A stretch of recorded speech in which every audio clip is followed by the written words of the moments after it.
It has been said that if there is ever to be such a thing as a true universal language, it will most likely be expressed in the realms of mathematics, geometry, energy patterns, and frequency.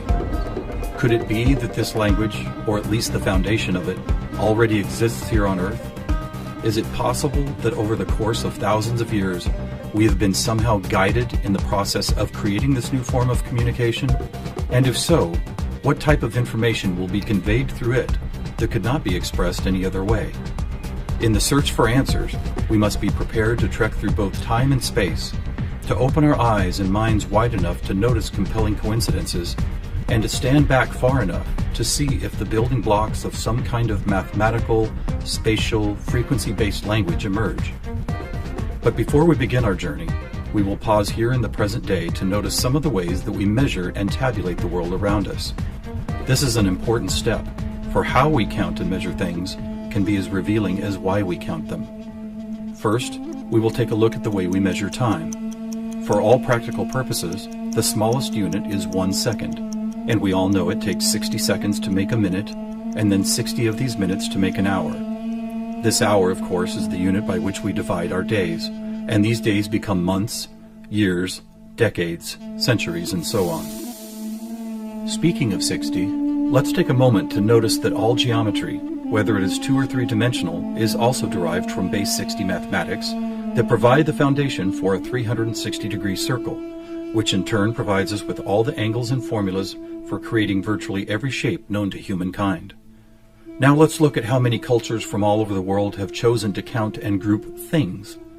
Right away, we see that we have been attracted to the number 12. 12 eggs in a dozen, 12 months in a year, 12 inches in a foot, 12 signs of the zodiac. Strangely, whether it's tallying disciples or mythical gods, the number 12 appears often in the telling of our greatest stories about ourselves. And what about distance? Your local town might be measured in meters or other units, but when we talk about measuring our planet, the standards we all use revert back to base 60 units of miles, minutes, or geometrical degrees. Are you noticing the pattern here? We seem to be encountering a lot of 12s and 60s. Are they related? And if so, how? To answer that piece of the puzzle, we must travel roughly 5,000 years back in time to visit the ancient Sumerian culture of Mesopotamia, for here is where our 1260-based math comes from. This counting system, which was invented by the same people who produced the world's first written language, involved counting the knuckles of the 4 long fingers on one hand and then multiplying them by all 5 digits on the other hand. If you do this, you will get a maximum number of 12 knuckles times 5 fingers, which of course totals 60. How these cosmic jumps in language and mathematics occurred so suddenly is open to debate, but it is interesting to note that the ancient Sumerians themselves wrote about being given this information by sky god visitors they called the Anunnaki. Who and what the Anunnaki were is a hotly contested subject, but one thing that cannot be denied is the fact that over 5,000 years ago, a mathematical system was born that incredibly still serves us today. So now that we have our various units of measurement, all based on the Sumerian 1260 counting system, let's jump forward to a few pivotal moments in history and see what other numbers, patterns, and synchronicities appear. In the 6th century BC, on the Greek island of Samos, the famed mathematician Pythagoras led a school of thought that married philosophy, mathematics, music, and of course geometry. And while Pythagoras did not discover advanced geometry, he did apply it in new ways, especially to music. For instance, he noticed that when a tauten string was plucked, it would create a tone. And when that string was divided in half, it would make the same tone only twice as high in pitch. Pythagoras then came up with numerical ratios based on harmonic fifths, and this led to the creation of the musical scale found at the root of most modern music. It is important to note that according to Pythagoras, all musical notes were found by using mathematics, and as such were given number values according to their placement in a kind of master grid. For instance, by using fifths beginning from note number 1, he was eventually guided to note 27. And to find the same note twice as high in pitch, he simply kept doubling it to 54, 108, 216, 432, and so on up the scale. If you've ever heard of Pythagorean tuning, you know that the number 432 is quite important. To Pythagoras himself, it probably wouldn't have stood out more than any other in his numerical grid. But in our quest to find a universal language based on mathematics and frequency, this particular note represents a significant piece of coincidental evidence. You see, many ancient musical instruments, from Tibetan bowls to Native American flutes, happen to produce the same tone, a tone that vibrates at 432 cycles per second. That's compelling, but even more intriguing is the fact that Pythagoras was not calculating vibration cycles to find tone 432. It just happens to be the same number. What's more, for decades, most modern musical instruments were also tuned to this same fourth octave A, with a value of 432 cycles. How could this be? Who chose this particular note as the keystone for instrument tuning, and more importantly, why? Here is where a deeper mystery begins to emerge, and to explore it, we will need to go back to Pythagoras' other passion, geometry. It is not an exaggeration to say that to Pythagoras and his disciples, geometry and math held a key to the nature of all life everywhere, and maybe it does. Let's look at the first four geometric shapes, the circle, triangle, square, and pentagon. In each of them are angles of degrees that, when added together, always total a specific number relative to that particular shape.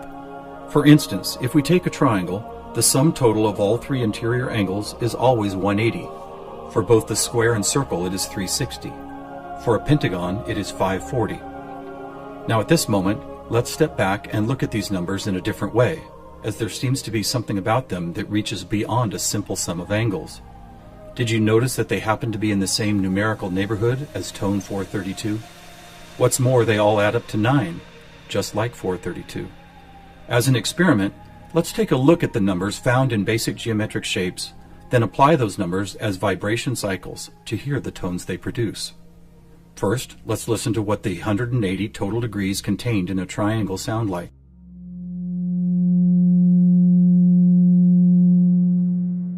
And here's a squares and circles 360 in cycles per second. A perfect octave up from the triangle. What about the pentagon at 540? That sounds like a harmonic fifth of the other two. That's interesting. What are these tones? They are F sharp and its perfect harmonic fifth of C sharp. Let's keep going. What does a hexagon 720 sound like? Another F sharp.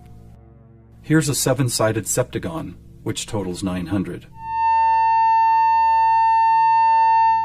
This is an A sharp, which happens to be the note required to complete an F sharp major chord in perfect three-part harmony.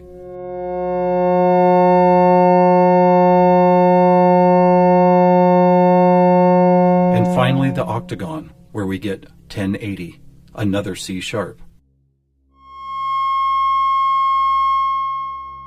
Suddenly, geometry is expressed by tones, and these tones just happen to create the most beautiful form of music, a perfect three-part major chord in the key of F sharp.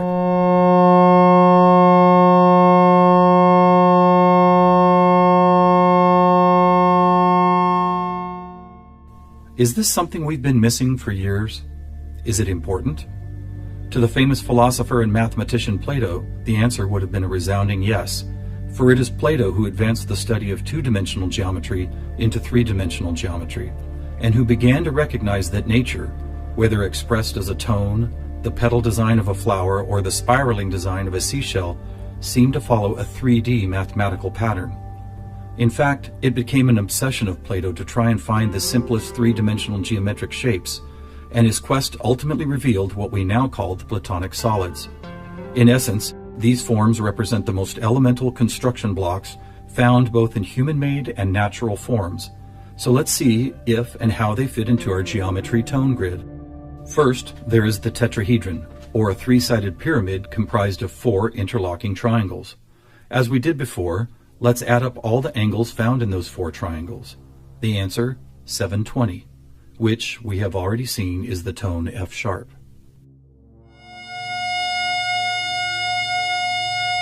Next, we have the cube, whose six 360-degree squares totals 2160. What does it sound like?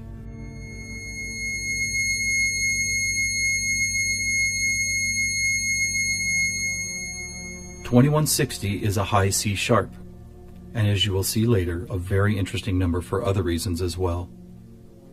Next up is the octahedron. Constructed of 8 triangles, this shape totals 1440, which is another perfect F sharp higher up the scale.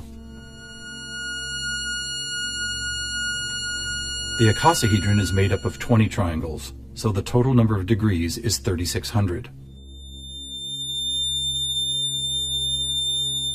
As a tone, 3600 vibration cycles create the A sharp needed to complete yet another F sharp major chord that sounds like this.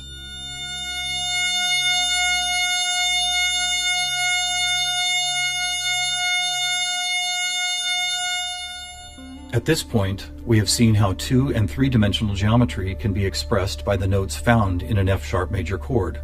Could this also be true with what is known as sacred geometry?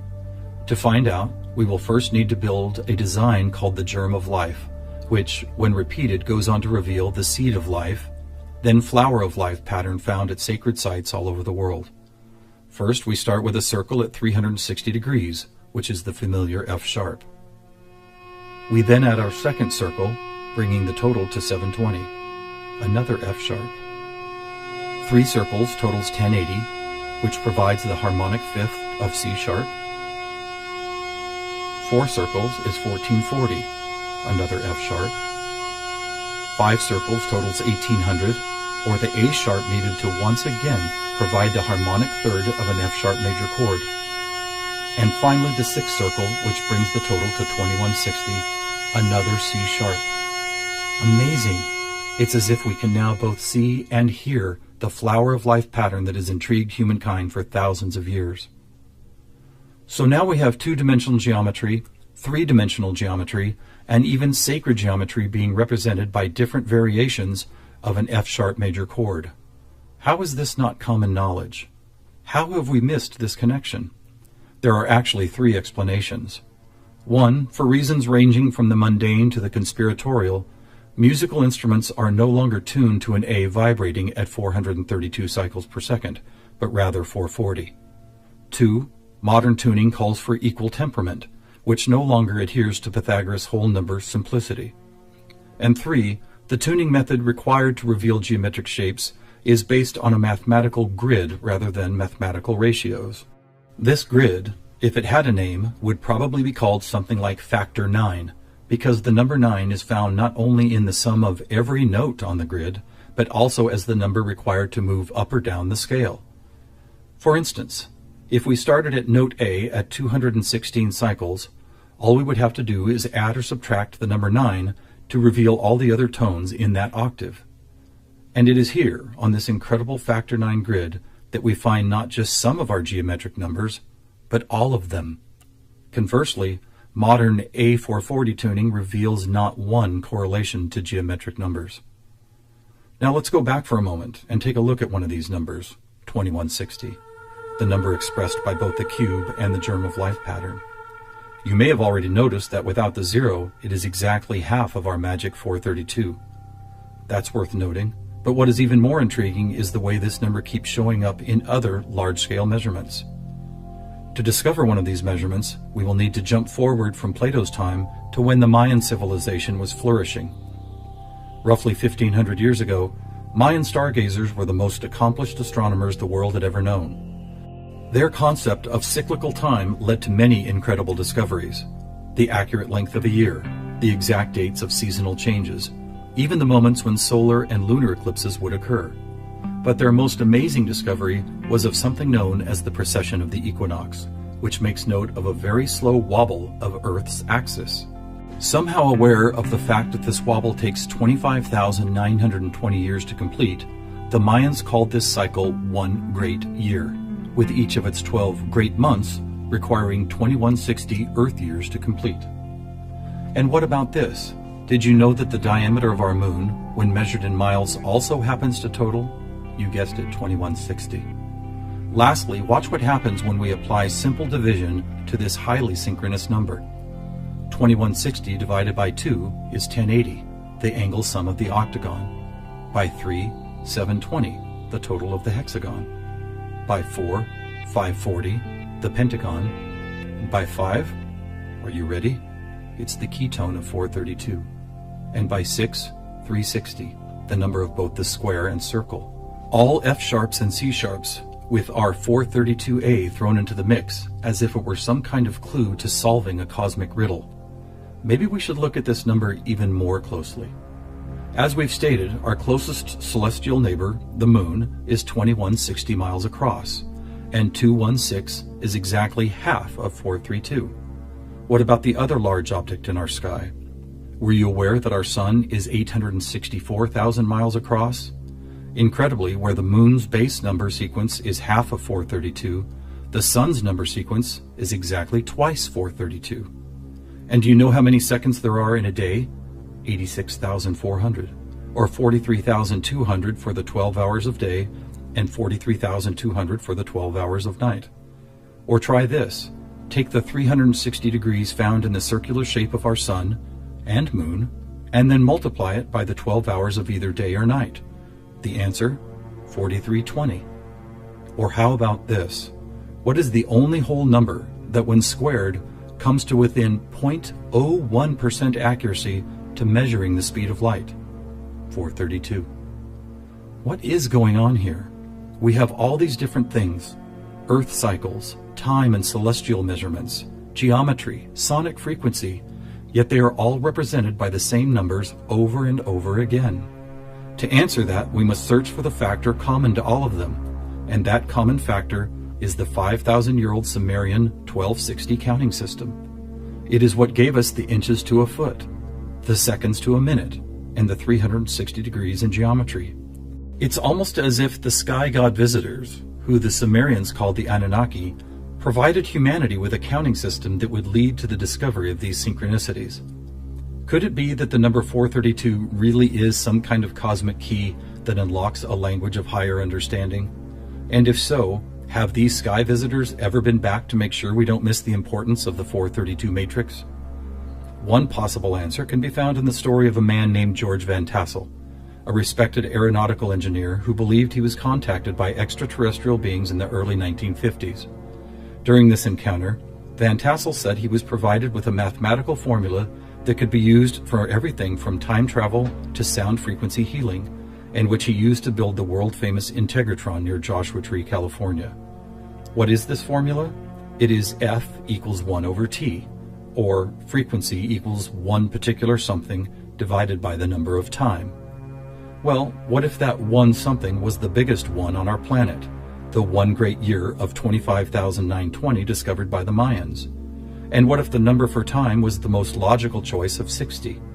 Suddenly, this mysterious equation is expressed as frequency equals 25,920 divided by 60. Are you ready for the answer? It's 432. Not only the frequency that instruments all of the world have been tuned to for thousands of years, but also the number that reveals the synchronistic nature of life on this planet. Noticing all these coincidences revealed by the 432 matrix and the Sumerian counting system, we must wonder if other ancient cultures were aware of them as well. Just scratching the surface, it would seem that they were. For example, let's take the Sumerian 12 and square it for a total of 144. Right off, we see that it is indeed a number and tone contained within our factor 9 grid. Expanding outward, we find 1440, then 144,000, which is a number that appears all over the world in the most compelling of ways. Take, for instance, the Great Pyramid of Giza. It happens to have been covered with 144,000 smooth white casing stones. To ancient Mayans, 144,000 days was the length of their 394-year back tune, a time cycle which has just begun again. In the Bible, we read that there will be 144,000 chosen ones redeemed from the earth prior to the apocalypse. Obviously, number sequences like these have been significant to many different cultures and religious sects, and to one enigmatic group in particular, the Freemasons. Were the earliest Masons, the supposed keepers of sacred information, also aware of the factor 9 grid, the 432 key, and the number 144,000? Their infatuation with the numbers 3 and 13 might be telling. For instance, if you divide 144,000 by 432, the answer is 333.3 into infinity. Or take a look at the back of a dollar bill. That famous unfinished pyramid could be revealing some interesting clues. For instance, there are 13 steps climbing the pyramid, and 13 times 33.3 is 432.9. Even the shape of the flat-topped pyramid appears to be made as if someone had drawn 4 dots in a line, then 3 above it, then 2 above that, and then connected those dots to reveal this iconic shape. And of course, let's not forget that the square root of our all-important factor 9 grid is 3 threes. Who else knew about 432? The answer is surprising. In India, large cycles of time are called Kali Yugas, and each one is 432,000 years long. In fact, the number 432 appears so often in sacred structures and myths, from Stonehenge to the pyramids, that author Joseph Campbell could not help but see it as the most important mythological number in history. So what do we have here? What is it that's trying to be expressed by all of these coincidences?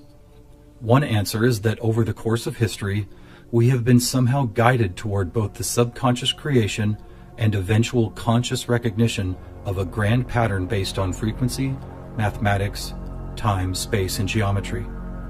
Quite possibly, these synchronistic numbers, shapes, and tones represent the building blocks of a language that we do not yet fully understand, but could turn out to be the most important language we will ever learn. How will we use it? Who will we be conversing with? Time will tell. Thousands of years ago, from locations all over the globe, various prophets, shamans, and seers described an era when humanity would make some kind of cosmic leap into a next level of consciousness. Here, at the dawning of the age of Aquarius and the start of a new Mayan Baktun cycle, maybe it's happening.